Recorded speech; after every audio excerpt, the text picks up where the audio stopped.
Rahayu, para kadang kita berjumpa lagi pada tayangan Jagat Alit episode yang ke-66.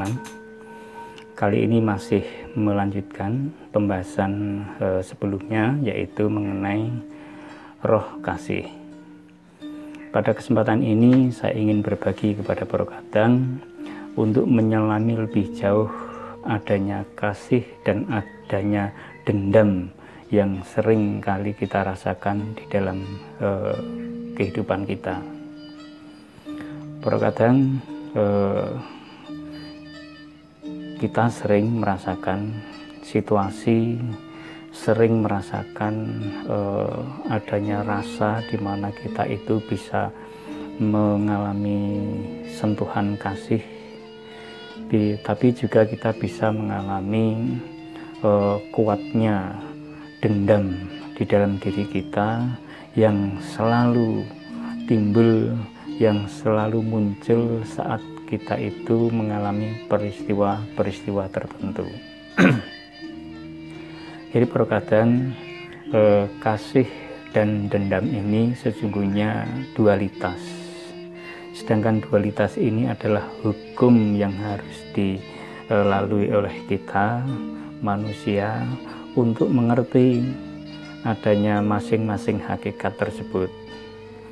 Jadi antara kasih dan dendam ini sesungguhnya merupakan bagian yang penting yang harus kita pahami, yang bisa mendasari laku spiritualitas kita supaya mapan, supaya dunung para kadang. Jadi untuk memahami sebuah kasih, memang kita tidak boleh melakukan dendam, tetapi setidak-tidaknya kita harus mengerti dan memahami bagaimana asal dari dendam tersebut, bagaimana peristiwa dendam tersebut itu bisa menguasai diri kita, sehingga kalau kita benar-benar sudah mengerti, sudah menyelami dan sudah memahami hakikat dari dendam tersebut, maka kasih yang ada dalam diri kita itu sungguh-sungguh bisa dirasakan, sungguh-sungguh bisa disyukuri sebagai anugerah yang sangat-sangat agung, sehingga kita bisa memuliakan Gusti dengan peristiwa yang luar biasa ini. Jadi untuk mengerti kasih memang kita harus mengerti pembedanya, para kadang. Jadi memang di sini pembedanya adalah rasa dendam sendiri. Nah, sebaliknya juga para kadang saat kita itu menjalani di dalam keputusan hidup untuk tidak melaksanakan atau mengabaikan kasih, maka memang untuk menjadi seorang pendendam itu juga wajib untuk mengetahui seberapa dalam, seberapa panjenengan memahami tentang kasih tersebut. Sebab kedua-duanya ini memang menjadi dasar perilaku, dasar sikap. Jadi untuk mengerti kasih memang kita juga harus memahami apa itu dendam. Sedangkan untuk menjadi seorang pendendam memang panjenengan juga harus memahami kasih tersebut, karena memang keduanya memang di dalam perilaku rohani kita memang bertolak belakang, tetapi di sini kedua-duanya itu saling diperlukan. Saling diperlukan bukan berarti saya menyarankan panjenengan untuk menjalani pilihan hidup untuk menjadi seorang pendendam, tetapi dendam ini adalah sesuatu yang bisa menjadikan panjenengan itu mendapatkan pencerahan dari apa yang disebut kasih tersebut. Sehingga panjenengan sungguh-sungguh menjadi komplit, sungguh-sungguh menjadi dunung, sungguh-sungguh secara utuh memahami kasih itu. Dengan begitu panjenengan bisa menjauhkan kasih di dalam perbuatan itu dari perilaku-perilaku dendam. Nah, para kadang keduanya antara kasih dan dendam ini juga memang pada hakikatnya di dalam kehidupan kita itu sama-sama bertumbuh, sama-sama bisa berkembang. Maka kita juga harus berhati-hati, kita juga harus selalu sadar, kita juga harus selalu waspada di dalam diri kita, supaya kita tidak terjebak oleh perilaku-perilaku yang tidak baik, yang tidak menguntungkan, bahkan yang jangan sampai perilaku itu merugikan keimanan panjenengan. Jadi para kadang ibaratnya kalau kasih dan dendam ini bisa bertumbuh, ya seperti kalau kasih itu memang seperti biji yang diberikan ke dalam diri kita saat kita itu diberikan anugerah kehidupan. Jadi biji kasih itu bisa bertumbuh. Nah, kasih itu bisa bertumbuh seiring dengan pemahaman kita, seiring dengan terbukanya kesadaran kita, sehingga kita bisa mengetahui kasih yang sejati itu seperti apa. Nah, sedangkan dendam ini itu bukan benih. Jadi saat kita lahir itu juga tidak diberikan benih dendam oleh Gusti, tetapi dendam ini adalah suatu hama di dalam kerohanian kita, itu juga yang bisa merusak, dan sifatnya juga dendam itu bisa bertumbuh berkadang.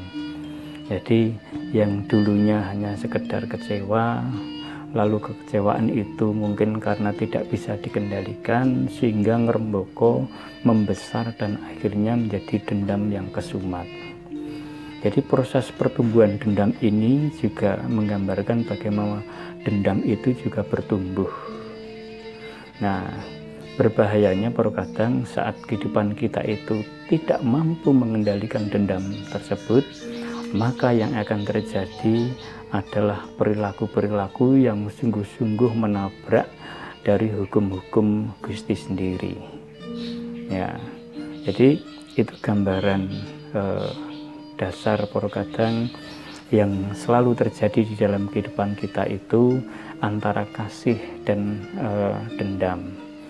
Nah, sebagai manusia normal kita memang masih mengalami dua hal tersebut, tetapi sebagai manusia yang panjenengan menyadari bahwa panjenengan itu baru menjalani lampah pemurnian, panjenengan juga harus membangun diri, panjenengan juga harus membentuk diri panjenengan, dan satu hal lagi, panjenengan harus memilih dari kedua hal tersebut untuk dijadikan dasar dari laku spiritualitas Anda, sehingga iman panjenengan itu sungguh-sungguh menjadi iman yang sesuai yang dikehendaki oleh Gusti. Jangan sampai panjenengan itu menjadi seorang pendendam, ya, karena dengan pendendam ini panjenengan akan selalu hidup di dalam kemarahan, selalu hidup di dalam ambisi-ambisi untuk menguasai, bahkan selalu hidup di dalam kondisi untuk membinasakan. Nah, jadi terkadang di sini di dalam roh kasih ini kita perjumpakan dengan pemaknaan yang terjadi di dalam diri kita karena kita mengenali kasih, tapi kita juga harus wajib mengenali apa itu dendam. Ya, setelah panjenengan mengenali apa itu dendam, lalu panjenengan juga harus paham seberapa jauh panjenengan harus menghindarinya, seberapa jauh panjenengan harus untuk melakukan supaya hal tersebut itu tidak terjadi pada kehidupan panjenengan.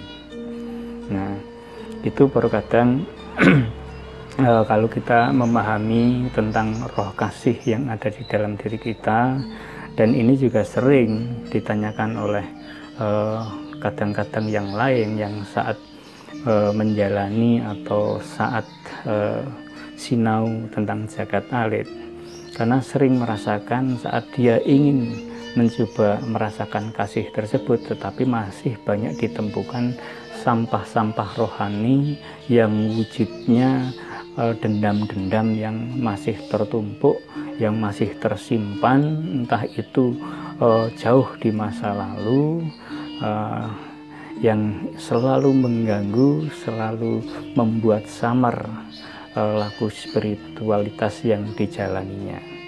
Maka penting bagi panjenengan untuk yang mencoba untuk mengolah diri, yang mencoba untuk membangun kerohanian lewat jagat alit, panjenengan juga harus mengenali dan harus memisahkan keduanya, dan panjenengan harus memilih mana yang sekiranya panjenengan itu merasakan kesadaran untuk nyawiji dengan Gusti.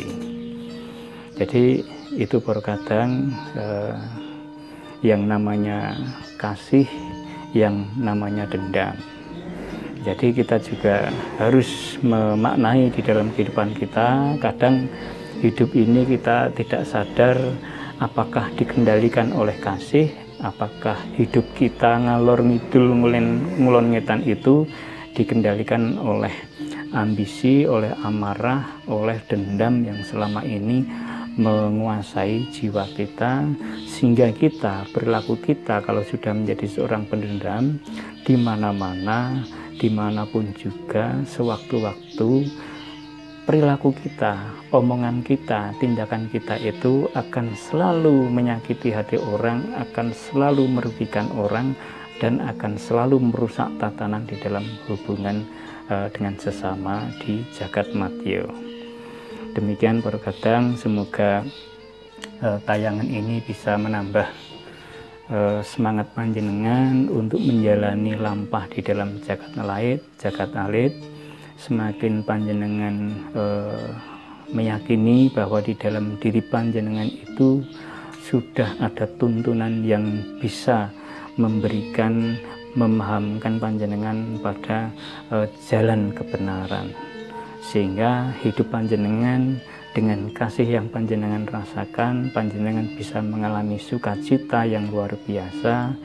Hidup panjenengan bisa ayem-ayem tentrem di dalam batin panjenengan, dan panjenengan bisa melakukan dharma kebaikan bagi sesama di lingkungan kita dengan baik.